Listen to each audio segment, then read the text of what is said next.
Hello and welcome to The World This Week. I'm Jonathan Steele. Over the last few days, we've seen protests erupt in Tunisia following the assassination of one of the country's key opposition politicians. It's unclear who was behind the attack, but since many Tunisians point the finger at the Ennahda party, which is currently in power, tensions and suspicions remain high. Charlotte Hawkins has more. You could be forgiven for thinking these images from Tunisia occurred 2 years ago when the uprising there triggered the Arab Spring. But this footage is from just days ago, when Tunisians turned out in force to protest the assassination of secular opposition leader Shawky Derailed. Derailed was shot dead in broad daylight last week. Just the night before, he had made a speech warning of political violence against opposition parties. Secular Tunisians were quick to lay the blame on the leading Tunisian Islamist party, Ennahda. واتهموا شخصيا الراجل غنوش عليه عريض ما قلت له حتى مجرم ما قلت له حتى انسان الا هالزوز اللي سميته بالضبط. Ennahda have denied any involvement in the assassination. Yet thousands attended Derailed's funeral and called for the downfall of the coalition government, which includes both secularists and Islamists. 4 groups have now pulled out of the Constituent Assembly.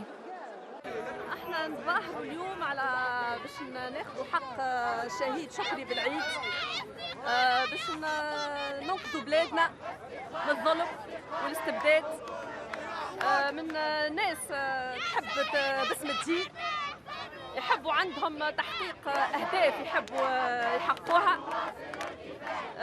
باسم الدين. Derailed's murder is the first political assassination since the revolution in 2011. The unrest has caused Prime Minister Hamdi Jabali, himself from the Ennahda party, to shake up the cabinet to try and form a technocratic government. قررت أن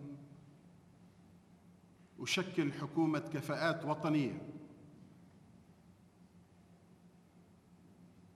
لا تنتمي إلى أي حزب. His announcement has caused a backlash from the rest of his party, and Ennahda supporters also took to the streets to show their commitment to keeping the party in power.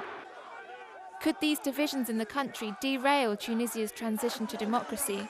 Ennahda's leader doesn't think so. لا ليست الثورة مهددة. ثورة عميقة وتمر بمطبات مثل ما يحصل في الطائرة مطبات هوائية تمر بها الآن الثورة، ولكن الطائرة لن تلبث حتى تواصل رحلتها إن شاء الله. However, protests and violence continue in the formerly very peaceful country. Prime Minister Jabali aims to have formed a new government by no later than the middle of next week. And if he succeeds in his aim to form a non-political government, Ennahda have said they will leave power.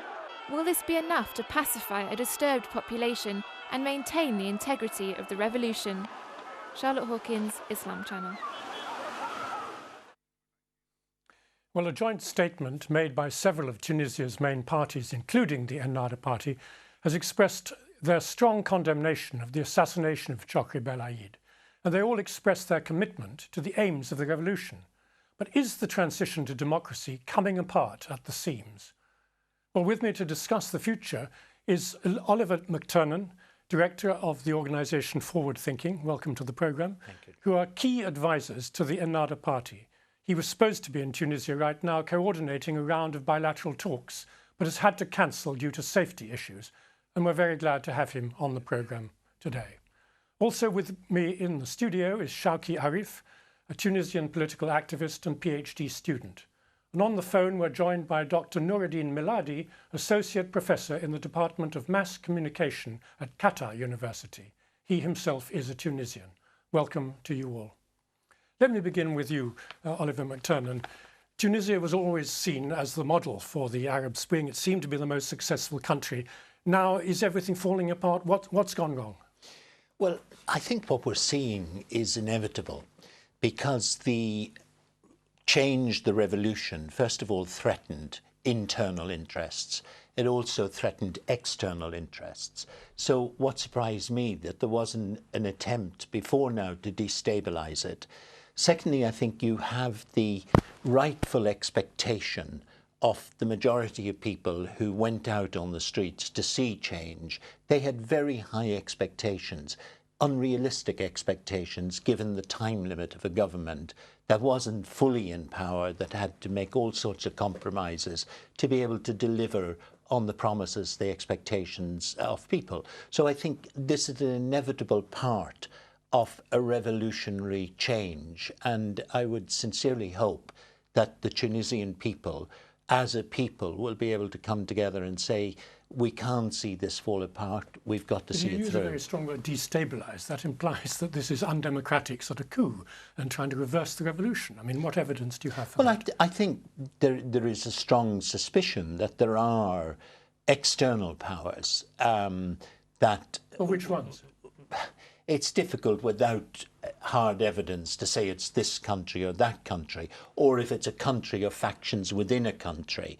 But there is evidence that since the changes, that people were not welcoming the realignment, you may say, of Tunisia, the reordering of the old neo-colonial positions where people had and the influence they had on those. I think that's inevitable. Also, I think in Tunisia itself, there was a remnant of the old guard who were there fomenting problems all along.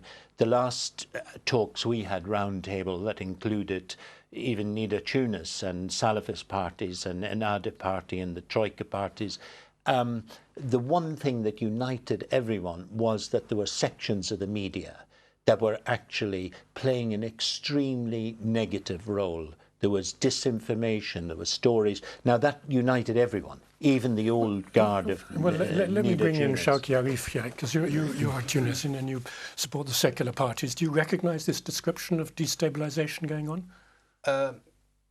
I think to blame the remnant of the ex-ruling party of standing behind what's going on in Tunisia now, I don't think that's fair and accurate.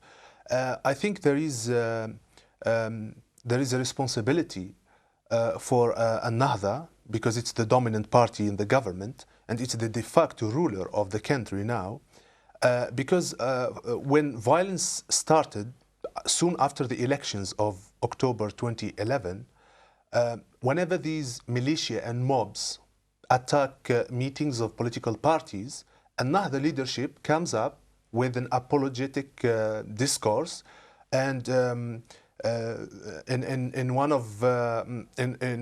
one instance, when Rashid Al-Ghannouchi was talking about the Salafists and defending them, he said, "These are our sons.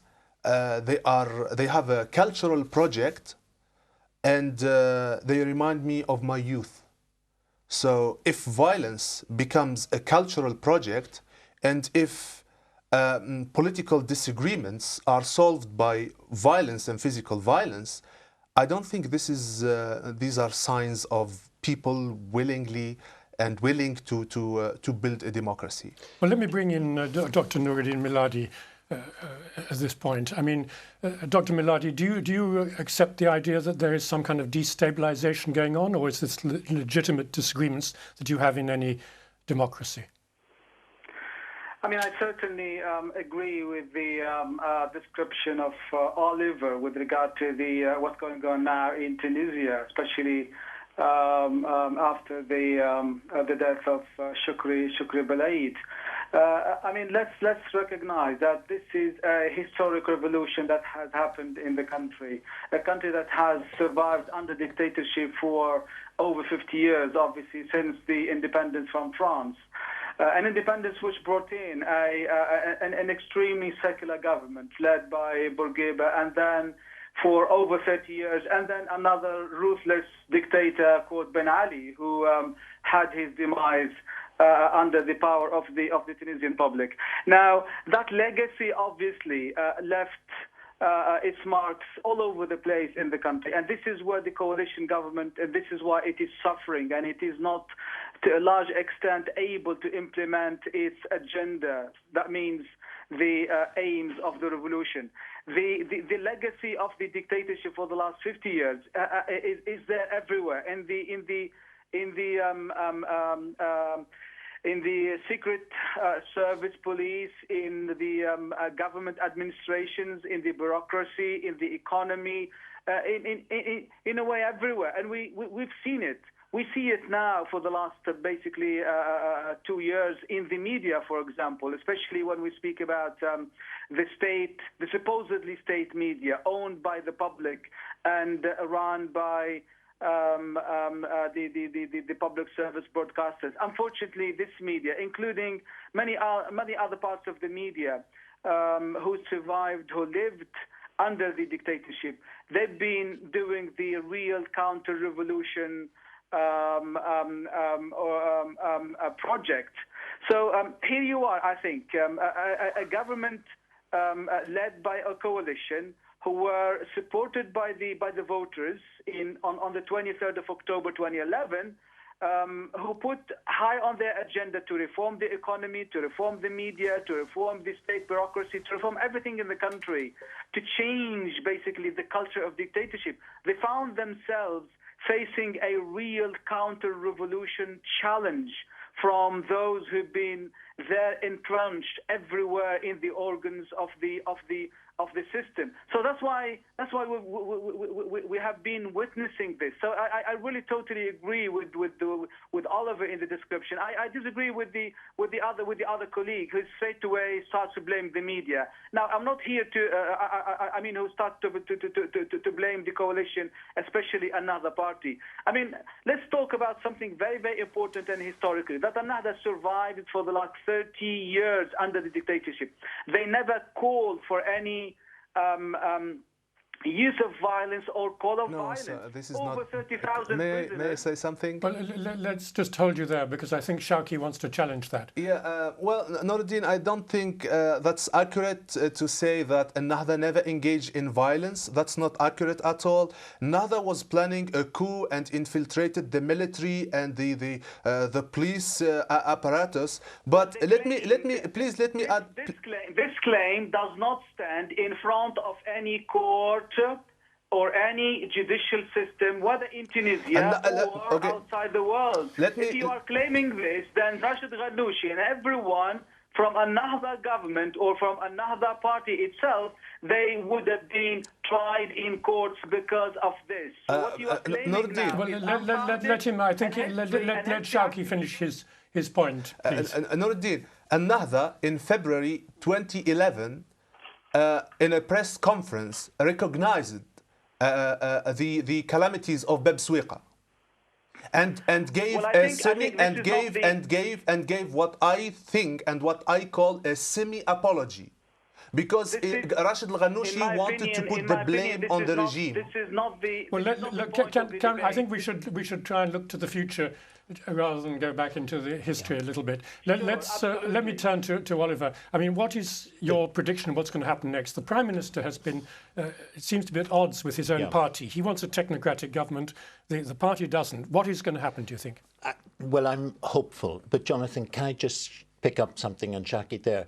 I did not say that the current thing was solely the remnant. I think there are people in Ennahda Tunis who are working for the good of the country, and so I wouldn't want to leave that impression that I said other. Also, I think I'd just like to address the claim that the Salafists are the root of the problem with the support of Ennahda. I think we have to address these to see how we can move on. First of all, I think the Salafists are a very, very small group within Tunisia. And that's not understood. The one figure I was given was 10,000 Salafis. The political leadership of the two Salafist parties have been very, very clear. There's no ambiguity at all in condemning any form of violence or coercion. They've been outspoken on it. They haven't been heard. And thirdly, the claim that somehow Ennahda were using the Salafists. One of the big complaints of the Salafist parties to us was that the Ennahda ministers had no time to meet with them. And in fact, the first meeting that took place was something that we had arranged to address this issue. So, you know, I think there's a lot of narrative out there that suits different interests. I would just say from working at the political level inside that one sees something quite different. Now, moving on to the future, there is hope. I think there is a core group of Tunisians, be they Islamists or be they ultra-secular, who do want to build a future and a country where everyone has a stakehold in and belongs regardless of their beliefs and practices. Now, when Hamid Jebali came here 5 months before the election, he presented an image of the Tunisia they wanted. They wanted a coalition between the left, the trade unions, and the Islamist Party. They won the election in a way that they could have actually governed on their own, but they chose to stay in line with that policy simply because they regarded it as in the best interest of Tunisia. And I think that has cost them dearly, and there are people in Ennahda who are critical of that choice. They said they should have gone it alone. They won the election, they should have ruled alone. But the future, I think, is a coalition. The future is people on a fast learning curve. We're very critical of Ennahda. People weren't prepared for ministry. The other point that we forget, democracy isn't just elections. What you need in place is institutions that can deliver on the questions of equality, fairness, and before the law and so forth. For 30, 40 years, the Tunisian institutions were corrupted politically. And you can't expect any government to change that overnight. So we've got to have patience, we've got to have encouragement, and we've got to stop outside interference. Well, let me bring in Dr. Noureddine Miladi again, please. What's your prediction now about the government, since we've seen this major split within the Ennahda party between the Prime Minister and the rest of the people who are now actually even demonstrating in the streets against the idea of a technocratic government? Sure. I mean, certainly, in spite of the doom and gloom that probably part of the media is spreading, and part of which basically is being sold outside in Europe, that nothing is happening in the country except violence, protests, and assassinations, and so forth. I mean, I'm for one who really had high hopes in the future of the system in Tunisia. I mean, the 2 years of the experience of this nation democracy has shown a lot that Tunisians are ready to embrace a new age, a new page in the history of the country, whereby all citizens will live side by side, and where they will exercise their freedom, their liberty, where they will be able to choose their own government. Sorry to interrupt you, but I think you're speaking in generalities, which are good to hear. But what about the specifics now? What is going to happen about the government over the next few days? Well, I think let me give my personal opinion, which is rather. I think the situation is going to be a bit problematic because Hamadi Jebali, the Prime Minister, is sticking to his guns in a way. Who is at the same time the Secretary General of another party. He's sticking to his guns with regard to his proposition to form a technocrat government, a non-political, basically set of ministers. Whereas his party and also the coalition leaders of Al-Marzouki, they want something else. They want a semi-independent government, but at the same time not necessarily technocrat. So I think. Honestly, in my personal opinion, no one will predict what's going to happen even tomorrow or after tomorrow, because Hamadi Jebali said it. He said it just this afternoon. He said, I'm going to resign by Saturday if the coalition government does not accept my proposition of a technocrat government. But I think I would support the argument that I think the future is bright, because we still have the Constituent Assembly, which is the parliament, which is able to hold basically the country together, hold the system itself together. Because even if tomorrow this government resigns fully, then at least the Constituent Assembly will bring in from within it another government which would be formed. So I'm not very pessimistic, but we're supposed to be having parliamentary elections, I think, quite soon. I mean, Shawky, when are they meant to be happening, and do you think they will happen? Yeah, well, they have to happen. We need to have elections. And I mean, I share with Noureddine the idea that the future will be bright and can only be bright, and we can only be optimistic. We have no other options. But I think we have to remember that the issue here is not really the government. We are talking about an interim period. The issue here is to draft a progressive constitution. Why is it taking so long? What? People are not working. People they were in jail. They were jobless. They came. They found themselves MPs, etc. They want to benefit from that. For Ennahda and for the coalition government, they want to infiltrate the state apparatus. And as a matter of fact, Ennahda nominated about 1,000 individuals in key positions in local administrations and like mayors, etc. So how to understand that? Are these people really willing to have a democratic Tunisia, or it's more about, you know, controlling the country? Well, what's the difference? When Labour won the election here, they filled every government institution with political advisors. It happens every 4 years in America, or 8 years if there's a change. People are moved out and you have different political advisors. The problem is that if I am from Ennahda and I am nominated as a mayor, if you apply for a job and you are not a sympathizer of Ennahda, it's a supporter, I won't accept your application. You have to have in place a system that scrutinises that, and I would agree with you. That is totally wrong. This is the problem. But this is what we are winning fighting elections is about shaping the service you deliver. And there is a legitimacy, I think, in appointing people you trust. We do it all the time in our own democratic process here. Once it's done by an Islamist party, oh, look at what they're up to. They're trying to put their people in power. I think what you judge them on is that institution fair in the eyes of the people? Is it ensuring equality? Is it ensuring that people are treated regardless of faith? Oliver, let me come back to the point about elections. I mean, isn't one solution to move to early elections so that then people can really, the voters can have a chance? It can, Jonathan, but in a sense you can only have elections if you have a certain stability.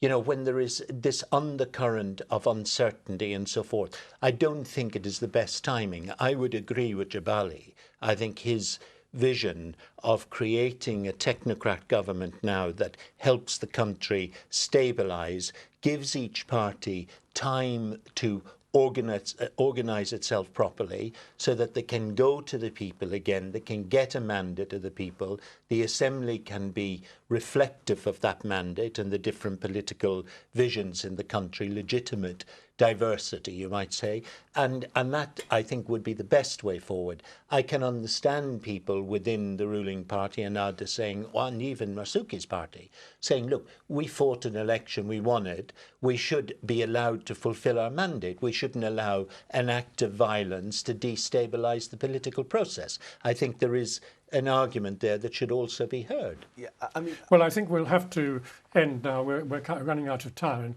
So let me just thank Shawky, Arif, Oliver McTernan and Dr. Noureddine Miladi on the phone for their participation. Thank you very much.